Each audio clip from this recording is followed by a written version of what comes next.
બનાસકાંઠા જિલ્લાના ડીસામાં આવેલો નાનાજી દેશમુખ ગાર્ડન હંમેશા વિવાદમાં રહે છે. ફરી એકવાર આ નાનાજી દેશમુખ ગાર્ડન વિવાદમાં આવ્યો છે.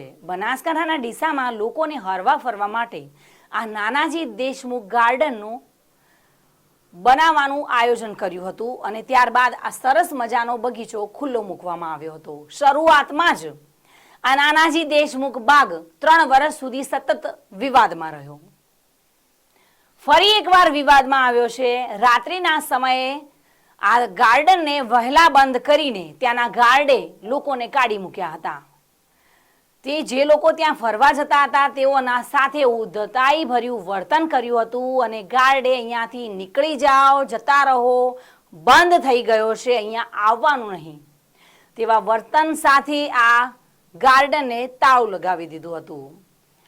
ડીસામાં 5 વર્ષ અગાઉ નગરપાલિકા દ્વારા હવાઈ પલ્લર પાસે નાનાજી દેશમુખ ગાર્ડન બનાવવામાં આવ્યો છે. શરૂઆતમાં લગભગ 3 વર્ષ સુધી વિવાદમાં રહ્યો હતો. આ ગાર્ડનને તાળું મારી દેવામાં આવ્યું હતું અને ત્યારબાદ આ ગાર્ડન બંજર હાલતમાં, ઉજ્જડ હાલતમાં પડ્યો હતો. આ ગાર્ડનની હાલત એટલી ખરાબ થઈ ગઈ હતી, એકવાર તો તેમાં આગ પણ ભભૂકી ઉઠી હતી.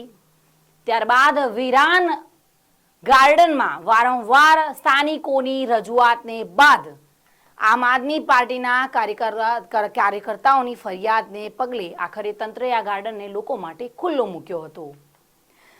મેન્ટેનન્સ ખર્ચ કર્યો હતો. ફરી એકવાર તેમાં ખર્ચ કરવામાં આવ્યો, લીલોછમ કરવામાં આવ્યો.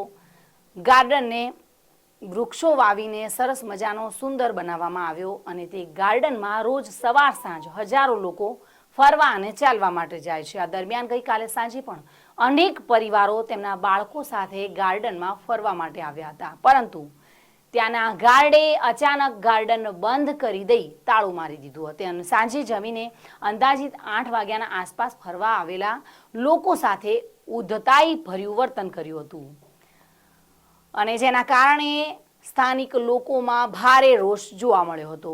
લોકોની માંગ છે કે લોકો સાંજે 8 વાગે જમીને તેમના બાળકો સાથે ગાર્ડનમાં ફરવા માટે અને ચાલવા માટે જાય છે. સ્વાભાવિક છે, જે લોકો નોકરિયાત વર્ગ છે અથવા ધંધા રોજગારવાળા સાંજે ફ્રી થતા હોય છે અને પોતાના બાળકોને લઈને આવા ગાર્ડનમાં ટહેલવા માટે જતા હોય છે, પરંતુ તે સમયે જ આ ગાર્ડન બંધ કરી દેવામાં આવ્યો.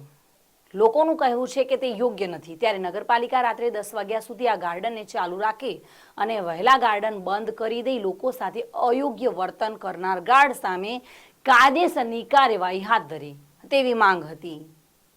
તો નાનાજી દેશમુખ ગાર્ડન જ્યારનો બન્યો ત્યારથી સતત વિવાદમાં ચાલી રહ્યો છે. ફરી એકવાર આ વિવાદ સામે આવ્યો છે.